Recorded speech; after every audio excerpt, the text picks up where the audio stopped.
On this episode of Star Trek Universe, we're going on a cave mission!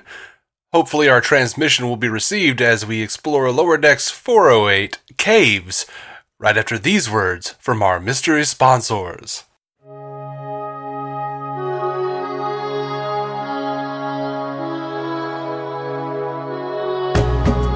Welcome to Star Trek Universe, the podcast where you get to listen in on two lifelong friends just sit and chat about Star Trek. My name is Matthew Carroll.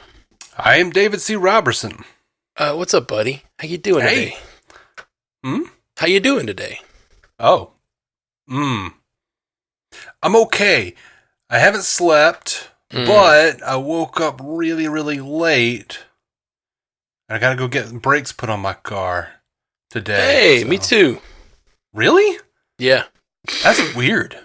Yeah, a little bit of a weird coincidence. How we living, man? What's going on? I don't know. My brakes started grinding a few days ago, and I haven't had a chance to go until today, so yeah, it's going to happen. It's going to have to happen. Is this our cave where we find people who are like us? And No, this is not. Sorry. Oh, okay. You're just an alien who's out to test Your me? princess is in another cave.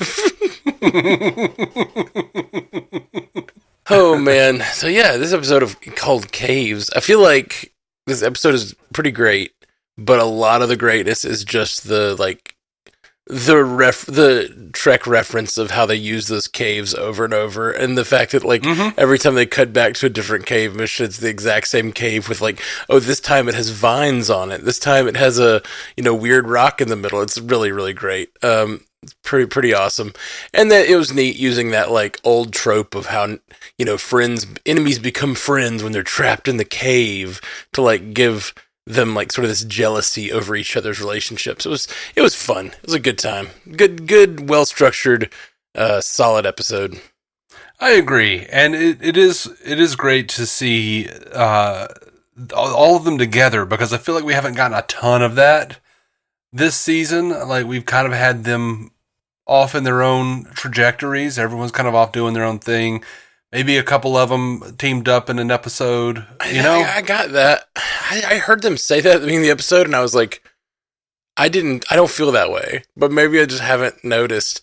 I have heard people say that we haven't as many Boimler-centric episodes as we have in the past. He's definitely not, yeah. Yeah, Boimler hasn't been as... Some people were speculating his, other shows or, making him not be able to be the main protagonist. He's been a lot of the B-plots in a lot of these episodes. Yeah.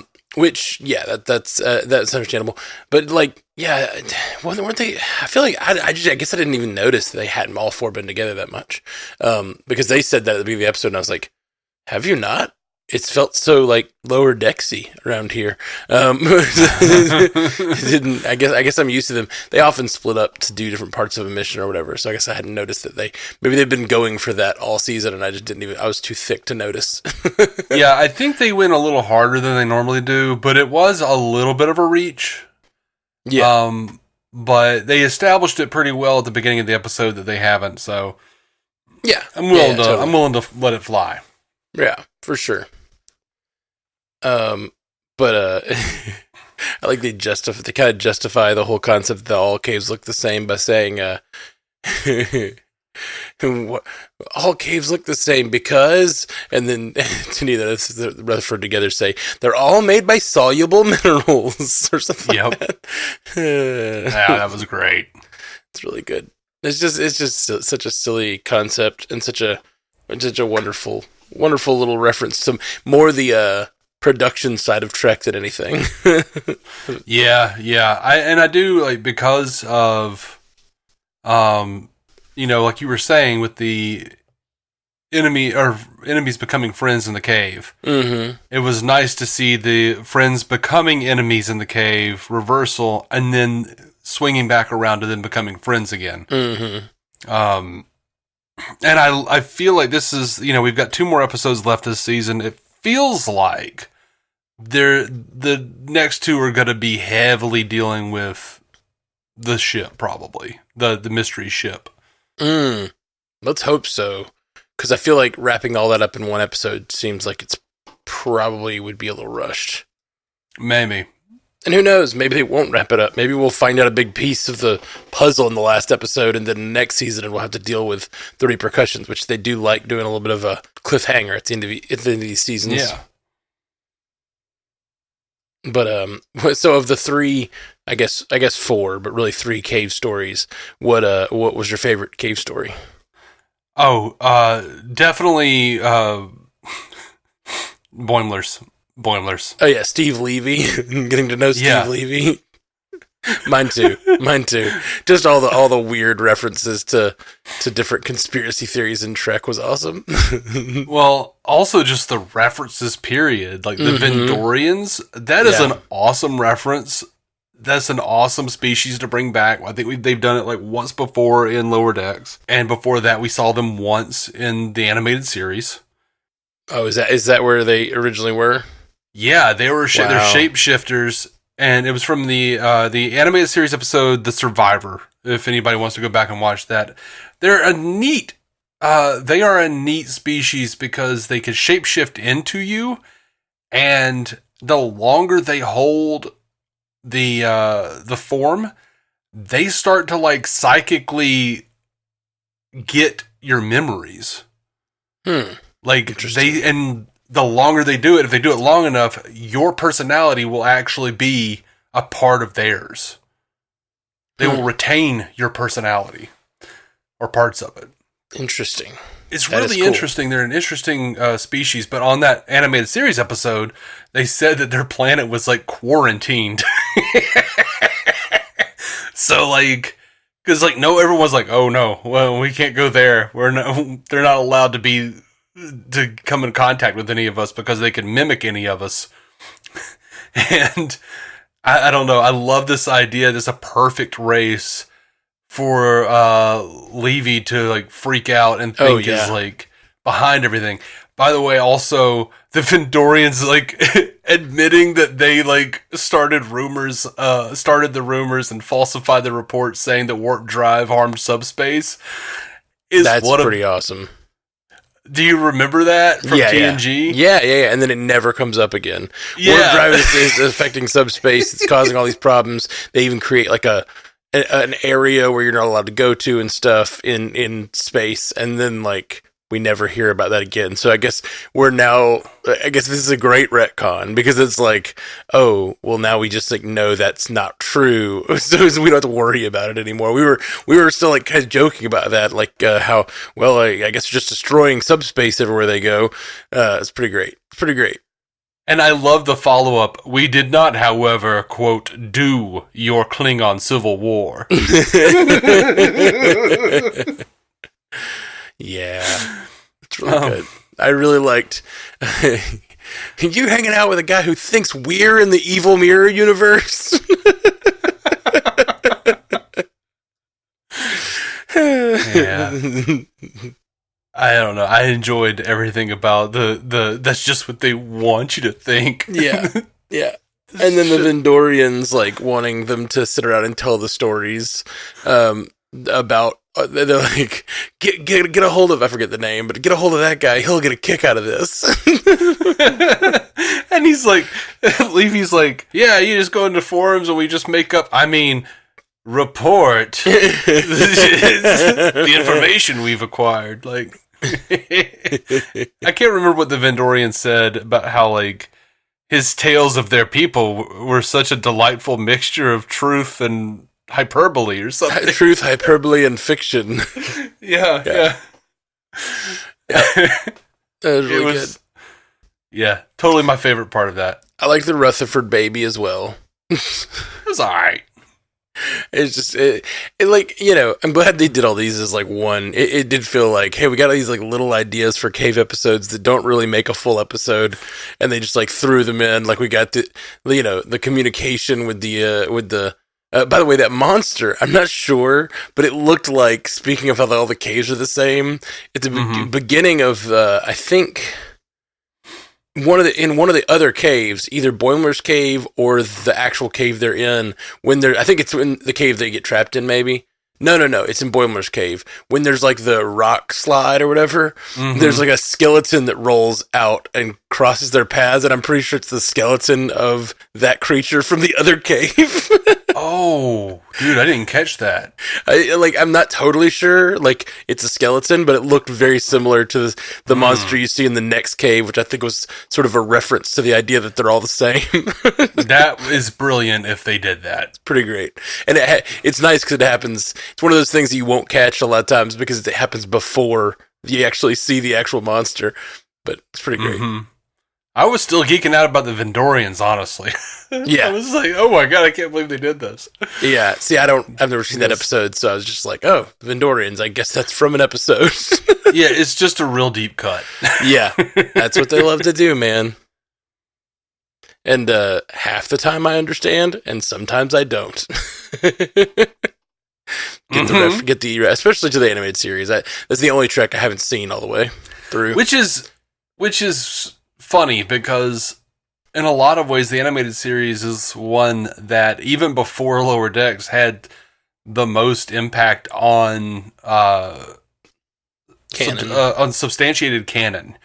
Like they introduced so many things there that they picked up in movies and TNG and DS9, and it's really interesting.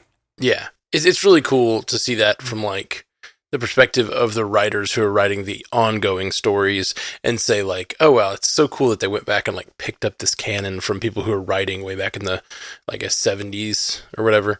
When did that show run?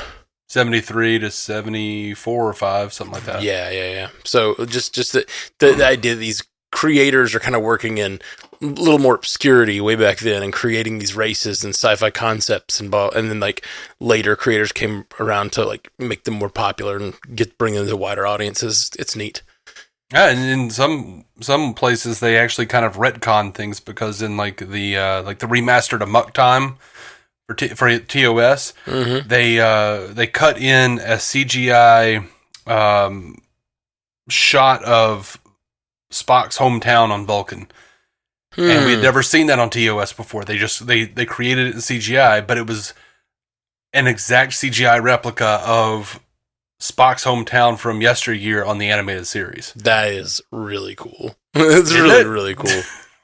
That's really, really, really cool. Well, what I thought was interesting is like, you know, Boimler doesn't like confrontation, but he had to be confrontational with Levy. We had Mariner who That's what got him in trouble.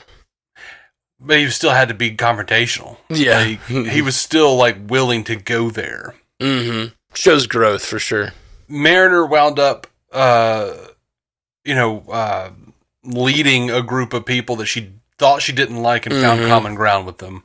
I think that's Mariner's like every week storyline. She hates this. She hates doing a thing. Well, no. It's the whole Mariner's like huffy about doing a thing, and by the end of the episode, she appreciates the experience. Like I know those people. Yeah, somewhat. I know people that are like that, and it's like, yeah, there are people that are just like always don't want to do a thing, feel like it's going to be no fun, and then at the end they're like, yeah, it was pretty good. Like reluctantly enjoying life. I think that's me about 30% of the time. Yeah, you do that sometimes for sure. You weren't the person I was thinking of, but yeah, you. Thankfully, I think there's way more times where I'm like, that's going to be awful, and then like I'm done with it. I'm like, I was absolutely right. That was the worst. I have friends who literally like every time try to get them to go out anywhere, they're like, no, I'm just going to be terrible, or do anything. Just do anything. They don't want to leave the house. And then you finally get them out of the house. They're every time they're leaving the social situation, they're like, man, I just love seeing my friends and doing things and blah. I'm so glad I got out of the house today. Why do I never leave? And then like a week later, hey man, we're doing this thing over here. Nah, man, I'm good. I'm right here. I'm not leaving the house tonight. Like it's just like every single time it's like drastically different reactions, you know, like no self-awareness. I just think it's that thing we've talked about before where it's just like, you never want to leave the house. Like, nobody does. But going and doing things is what you're going to remember about, like, your time. It's like those things you're going to remember and do. Like, everybody experiences it to some degree, but he's just, like this particular person I'm thinking of is just like such an extreme example. That's funny. And me, I was just thinking about the Seinfeld bit where you're like, we're going out, let's go out. And as soon as you get out, you're like, well, gotta be heading back. Yeah. Well, and I can't ever remember if I've talked about this idea on this show, but my concept of that now is the whole, I may have, so yeah, whatever, is the whole narrative versus experiential self. Mm-hmm. Experiential self is like, it's kind of like carnal versus spiritual that I grew up with in church, but it's like the idea that like, but these days I don't moralize it. It's like, there's the experiential self, and all that guy wants to do is like sit around and watch TV and like blah, like does not want to like do anything interesting or valiant or whatever. And then there's the narrative self that is me that wants to get out and do life. And like, it's not that I want to do any of those things. It's that I want to have done them. And so like, I have to balance my life between appeasing the experiential self and doing things I just feel like doing because it's what I feel like doing, but also building a life that I can look back on and be like, oh. And so some days I just have to go, no, experiential self you got yesterday. Today I'm going to go on a hike. Yeah, I like going out and leaving the house and, exploring, but a lot of times I feel like I don't want to do it I don't want to like make plans because I want to do it on my own terms. Yeah. But I only like doing it when my wife is home, because when she's out of town, I just never go anywhere.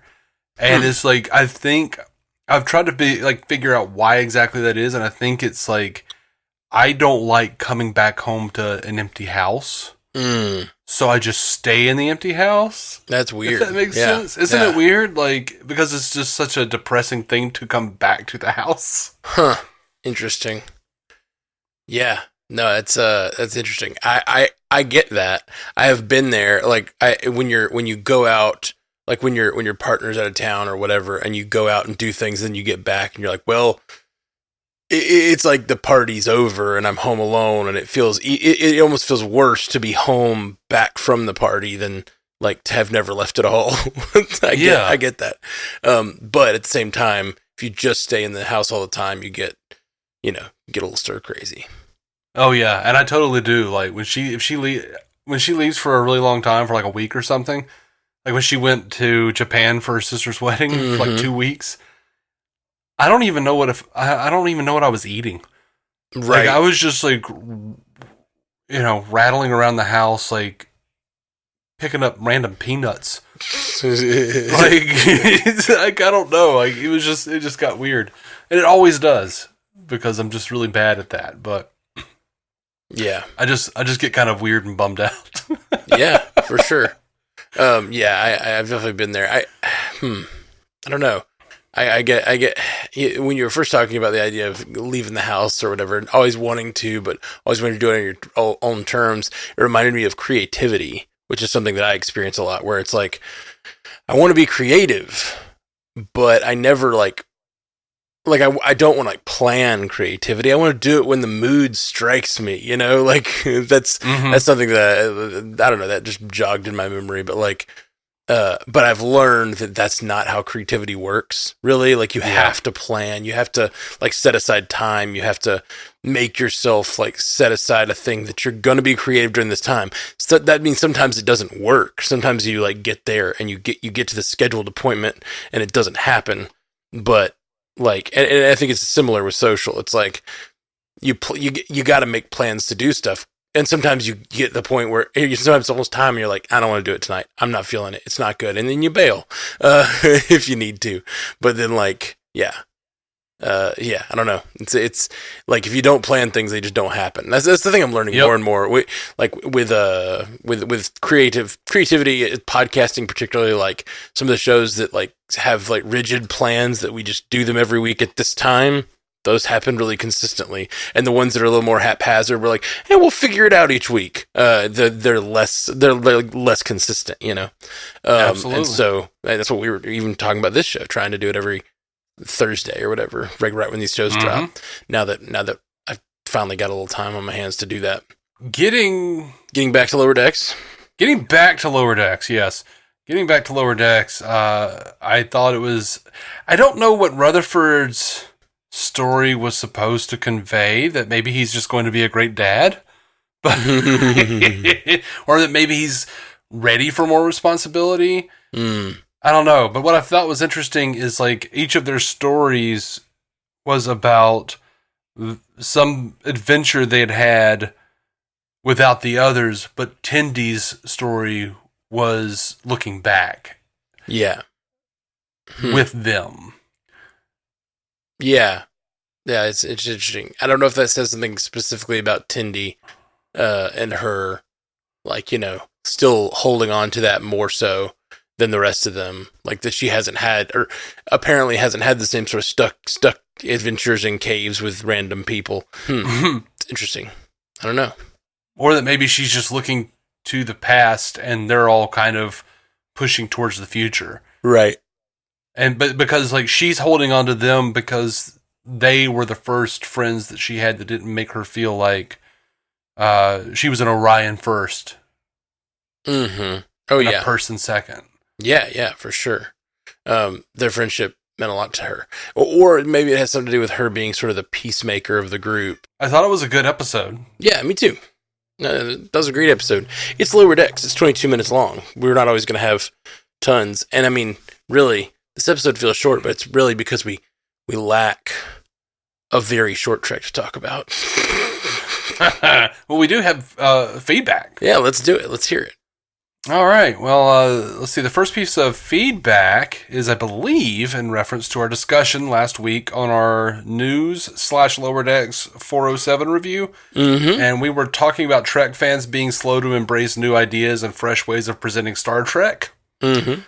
And Donald May 6827 on YouTube says Star Trek fans are the most regressive when it comes to Star Trek. Maybe only superseded or maybe only beaten out by DC fans, I think. You're like the two things I do a podcast about. I know those fans are aggressive. Yeah, of course. You know what? On Twitter recently, like when the few times I've signed in, because I've mostly gone to Threads. By the way, this podcast is on Threads. Yay! Man, I've been seeing a lot of hate from Star Wars fans, just tearing Ahsoka apart. And having watched Ahsoka, but man, I've seen a lot of mean Star Wars fans. No, you've not watched Ahsoka? No, I haven't. I think Ahsoka is one of my favorite Star Wars things. I love it. I really, really like it a lot. I think that's just the nature of fandom. And as fandoms get longer in the tooth, they just start to develop these sort of they start to ossify, I guess. They just start to get little permanent ways they feel about their thing, and they want it to be the way they've always known it. Obviously, shows have to grow and change, and you think about your favorite version of a thing, and a lot of times it's not the original. You know what I mean? Yeah. Like it's something that came later that changed the way it was being presented. Whatever. Talk about DC. Like everyone loves Batman the animated series. Like that's like a lot of people's, but it's just so toxic because I do too. It's my favorite, but comparing everything to it is just so weird because it's like that's your favorite because it's the first thing you saw, or like not necessarily the first, but it's like you were at an age where that was like very signature to you, and I do think it's wonderful, but like.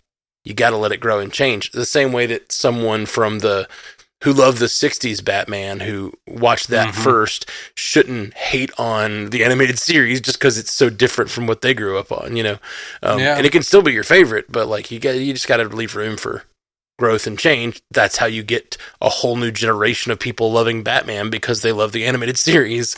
And at some point, we're going to get a whole new generation of Batman fans because they love whatever, you know?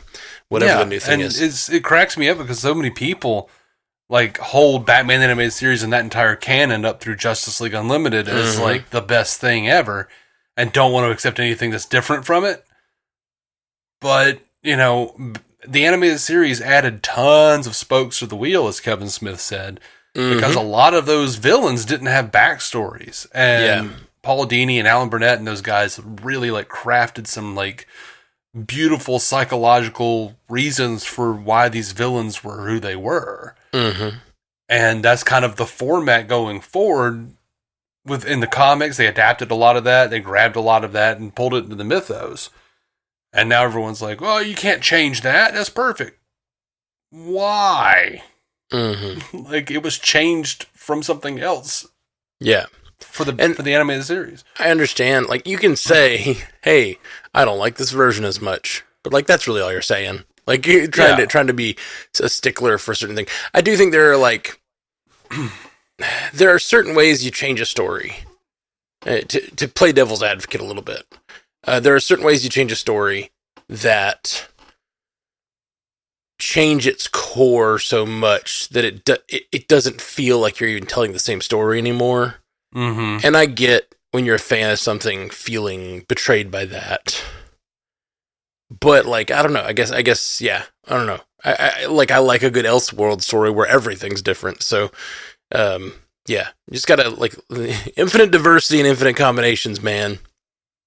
Yeah. I think these days, like, I used to be pretty gatekeepery in certain ways. But these days, I feel like whenever I start to feel myself go that way, I could just feel my heart clogging, and I'm like, no, I'm turning to stone. Yeah, exactly. Embrace the creative. Embrace the creative license. The one line I try to watch out for, and I don't know, this is not a hard line. The one thing that bothers me is when they use your fandom for a thing, but they change it so much to be unrecognizable, or even like against itself or against its own nature, to the point that, like, it feels like they're just using your fandom instead of, like...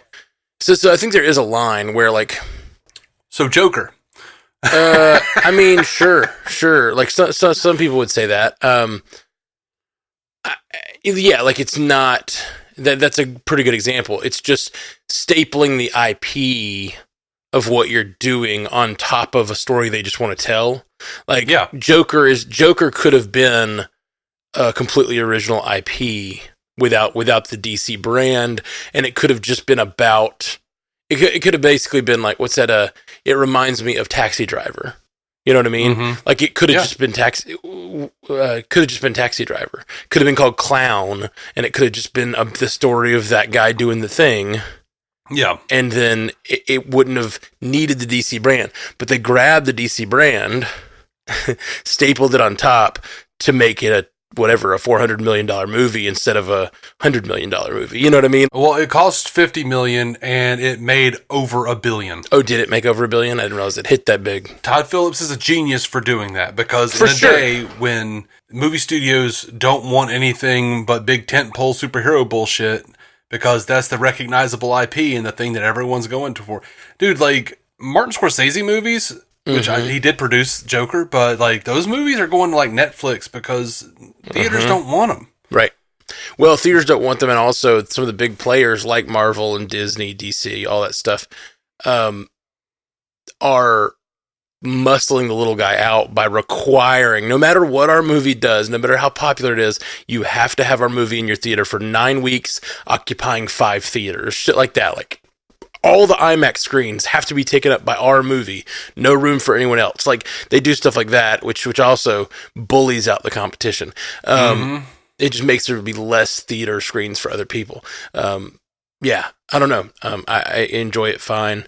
But the thing that I worry about is just taking a brand and, like, I don't mind creative people making a creative decision with a character they love to, like, change it drastically. That doesn't bother me. What I don't like is corporations making, like, sort of just ham-fisted stapling on of an IP so that more people go see it. And it's not serving the audience. Like, just because it has that IP, fans feel beholden to go see it, even if it isn't in any way serving that IP. You could make whatever, you could staple an IP to it, you know. I don't know. What would be an example of what you're talking about? I mean, the Joker is a great example of what I'm talking about. but it doesn't really bother me. Like it's a one-off, and it doesn't. And we're about to get a sequel, and they do seem to be, at least with the fact of bringing in Harley Quinn and stuff. Like it seems like they're at least leaning on the canon a little bit. I don't think that was an instance of like a corporation tacking on the IP. That was a brilliant strategy from the filmmaker who presented them with a Joker movie. That was basically what that is. Yeah, no, I get that. I guess I do find it still a little cynical, even just from Todd Phillips, like doing that as a thing. I don't know where the line is exactly, but it's one of those things. It's just like hard to know. But sometimes it feels like you see it. You know, like, oh, this is going to be branded this, and then it doesn't really serve the same like storytelling function. It doesn't have the same spirit. It doesn't. It's hard to like. I guess as fans, we have to be flexible, but we also have to be a little vigilant to make sure they're not just like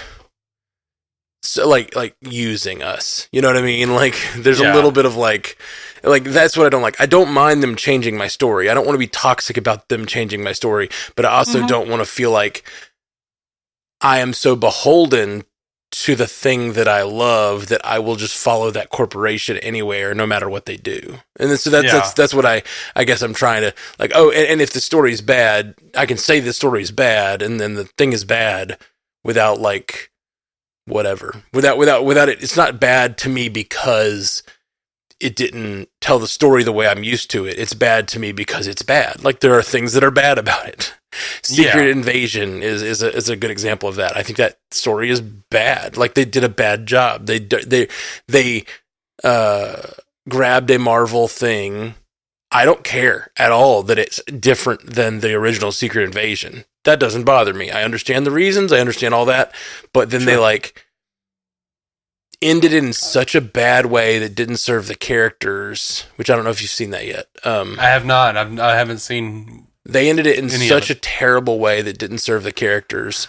And it was all in service of creating new stories that can go off into the future, but did not serve the narrative of the 6 episodes they created. Like they had some really great threads running. And then the last episode, they were just like, all right, now a superhero fight and we make a character that can go into the movies. Like that's the story. Like it's like instead of like having resolution to the deeper threads that were going on, it just feels like, and that feels like probably one of the most, that's why I don't like it. It's one of the most cynical uses of the Marvel brand or whatever.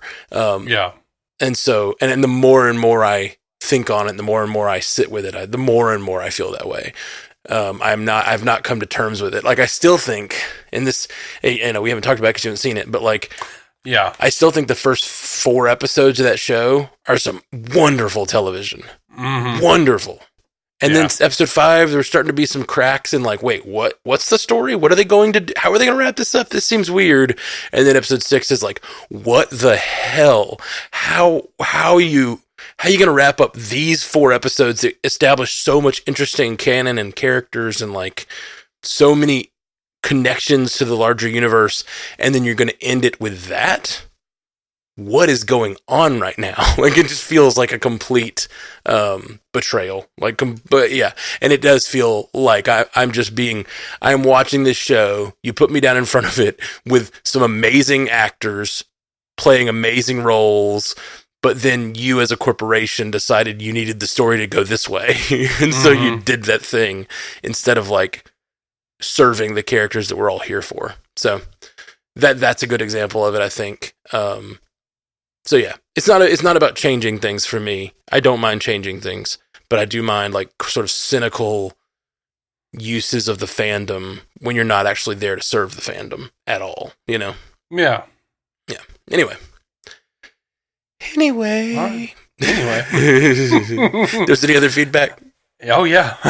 Let's get to it. Andre Sparks says, hey guys, just wanted to share a few thoughts. 1, I am glad Prodigy found a new home. I introduced Star Trek to my kids with Prodigy and they loved it, so I'm glad it's back. I hope this will get them hooked and then we can continue Trek together. They do get confused when I tell them they can't watch Lower Decks. 2, you guys were talking about what Badgie or Goodgie should look like in live action, and my first thought was Miss Minutes animation. Yeah. I think it would be perfect, especially just appearing out of nowhere. Yeah, totally. I'm 100% on board with that. Yeah, I think I don't think I want like a real, like a realified version of Badgie or Goodgie. I think that would be creepy.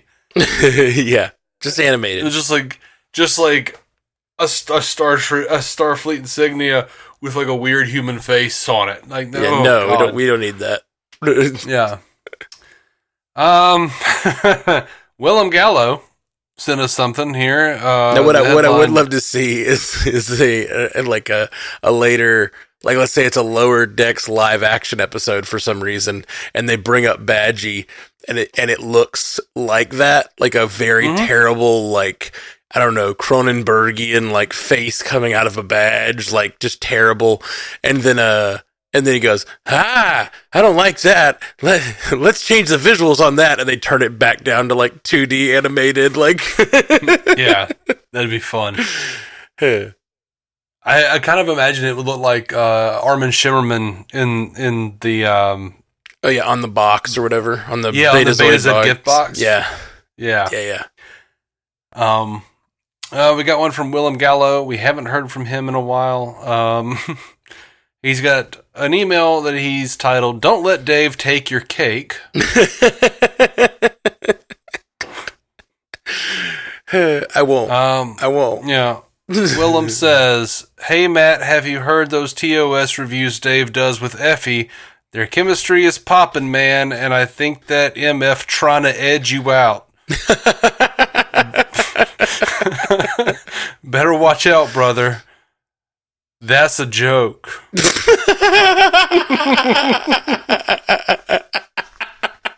I love that he's Willem? Willem, yeah. I love that Willem is essentially like complimenting you and Effie's episodes. And then instead of complimenting you, he decided to write in to warn me. Yeah. Willem continues, "I think the funniest thing about Lower Decks is listening to you guys try to sound like you had a good time watching it." What? I enjoy it quite a bit. I love it. I love Lower Decks. No, I think I know what he's talking about. And it's not that we're trying to figure out that we enjoyed it. It's that we're trying to figure out what to talk about. As I've said forever on talking about comedy is hard. Because you're either overanalyzing a joke or you are just saying that was funny. Like, that's the entirety of the episode. So it's our enjoyment of the show is intact. Our trying to podcast about a comedy is hard.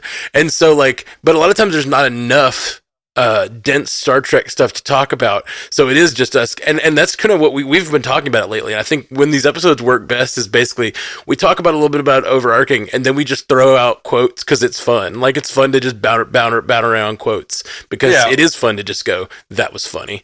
It's not so fun to overanalyze jokes. So it's actually like, it's been a discussion in the behind the show of us going like, how do we cover this and make it fun for us and for the audience? And we're sort of finding our voice there, but it is not easy to talk about a comedy. I think. Gallo continues and says, "Maybe I'm wrong and y'all just aren't as excited about it as you were Picard season 3. I'm probably just a dick." Oh, I think that's probably true. I'm definitely like not as, I don't have the same expectations on Lower Decks as I do for a Picard season 3. Like, I don't sit down and go, this is going to change my fandom. This is going to be the end of a character that I love. You know, it's more like, hey, it's the weekly Star Trek fix. Let's sit down and enjoy it. It's not like, I mean, it shows, again, in our podcasting, like during Star Trek, during Picard season 3, I think we did 2 episodes every week because we did like a feedback episode where we talk about like theories and craft, blah, blah, blah, blah, blah. And then we'd do an episode that was a reaction because there was just enough content there. So yeah, I don't think that's, I don't think the two are like kind of the same sort of spectrum for us. This is our weekly Star Trek fix that is fun, and it's harder to podcast about, like, just in general. And then, like, Picard is, like, dream podcasting. I mean, we get to talk about, like, yeah, so I think the excitement level is more about what our level of podcast fun. I don't know. I guess I was more excited for Picard Season 3, that's for sure. Me too. Like, and I get more excited for Discovery because it's like, it feels like it's moving the narrative forward more. Like, that's just kind of what I enjoy talking about. But it doesn't mean I don't enjoy Lower Decks for what it is, which is like a comedy to sit down and enjoy, you know? Yeah, I think I enjoy podcasting about Lower Decks more than Discovery. That's cool. I was kind of picking Discovery because I think of the live action stuff, Discovery is probably right now my least favorite to cover, but I still get more excited to cover it, more excited to podcast about it because there's just more narrative. There's more stuff to, I don't know. It feels like, I mean, it's the freaking 31st century or whatever. Like, it's kind of fun to talk about, like, all the stuff that they're trying to build into canon way out in the distance, you know? There's a ton of fun speculation we can do about that. Whereas Lower Decks feels like reference, laugh, which is great, but it's not, it's not what I like to podcast about necessarily as much. Except they just, this episode, they just fixed a big problem with TNG's canon. Yeah, which is awesome. I love that they can do that. I really do. I really, really do. That's so good. And that will forever make my heart happy, remembering, like, when I watched TNG again, just, like, chuckling and going, nope, that was a conspiracy. Yeah, you get to be the conspiracy theorist now. All these people who only watch the live action stuff, you get to inform them in your conspiracy brain self. Nope. That was the Vendorians.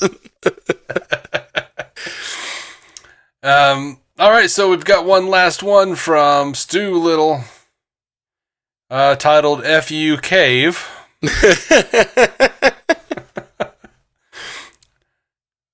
First of all, Dave, don't you ever do that creepy ASMR talking directly to me thing again. You want to send me a message? You do it using the diary we share, okay? We share nothing. Cave rhymes with Dave. Isn't that interesting? No, it's not, Stu. It is to me. You're slipping in your old age. Man. Step away from the crystals. So self-deprecating over here. Stu says, when Tindy started talking about the time they got infected with the rage virus, I thought this was going to be a weird send-up of a clip show, using clips of things that never happened. Which is sort of what we got, just longer. Mm-hmm. Yeah, I thought they were going to do clip shows, and I was a little worried. No, I think it was a clip show. Just like a proper clip show. Yeah, I gotcha. Yeah. This was like a community clip show. Yeah, totally. Yeah. Casting the Vendorians with Freeman and Shax's voice actors is really distracting. It was so obvious I was expecting that whole thing to be a training exercise test for Boimler. I didn't think about it, but, that was one of the things I loved about the Vendorians, like the moral tests. Mm-hmm. Our moral test worked. And I liked that even this one was a Vendorian plot as well. I didn't expect that. Like, I don't know why I wouldn't have, but I really did not expect this to be another moral test by the Vendorians. Yeah, there's some creepy bastards, man. Stu says, Nebula from Guardians of the Galaxy as a cave guide? That's a surprise. I didn't think about that until just now. You're totally right, though. Yeah. She has like an eye thing, like a little implanted eye thing looking thing as well. That's really funny. Get consent next time you want to impregnate someone with a clone baby. I get it was a desperate situation, but they don't really acknowledge how uncool that was. Just fixate on how Rutherford didn't mention it. Yeah, no, that's a good point.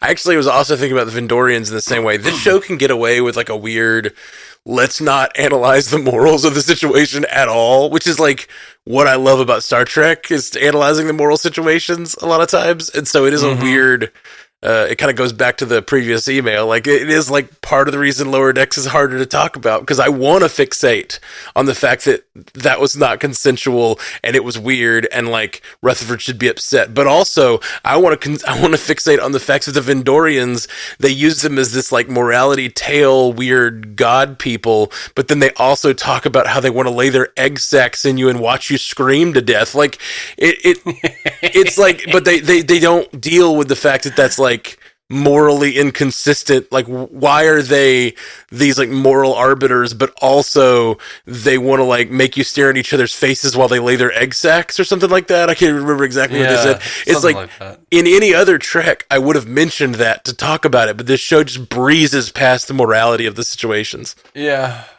I want more Vendorians, though. Yeah.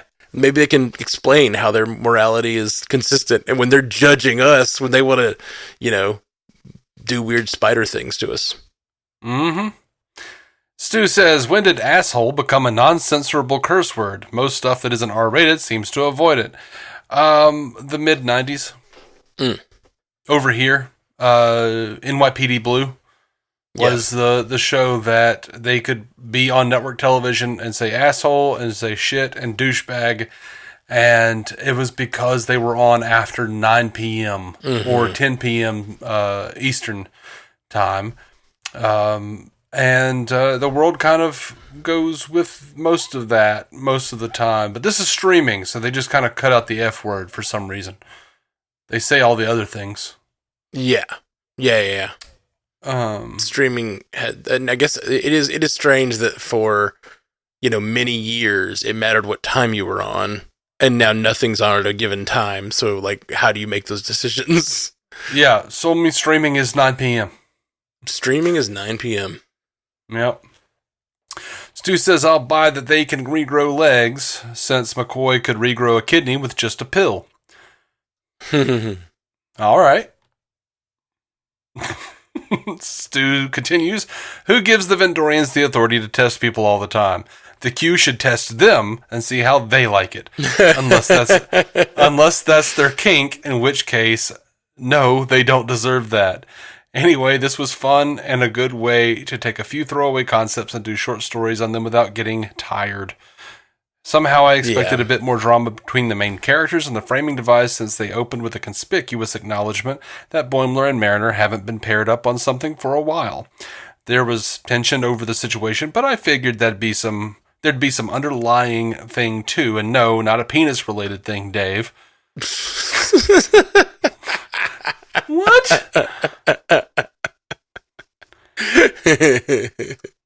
No mystery ship stuff at all this week, which is fine now they've established that those are abductions instead of just attacks, so they don't need to do another instance of it for now.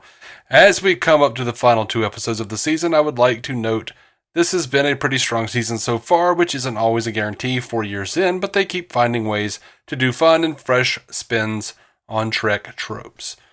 Thank you, Stu.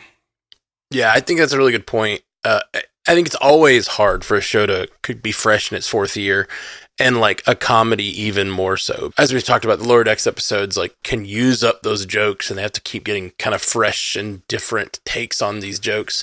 And so yeah, it's tough, but I feel like they're pulling it off. Yeah, and by the way, I do like the idea that the Vendorians have a kink, and that everything that they're doing is their kink.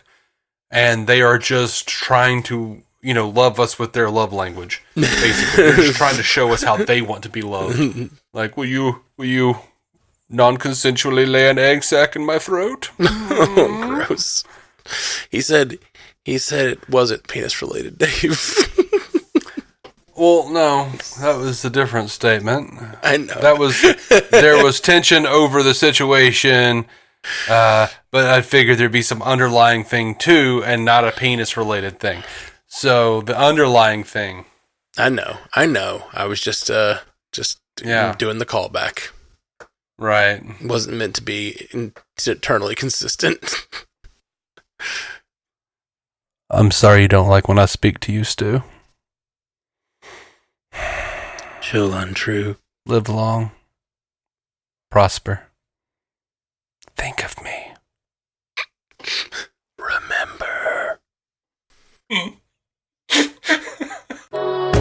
Thank you for listening to the Star Trek Universe Podcast, a Stranded Panda production.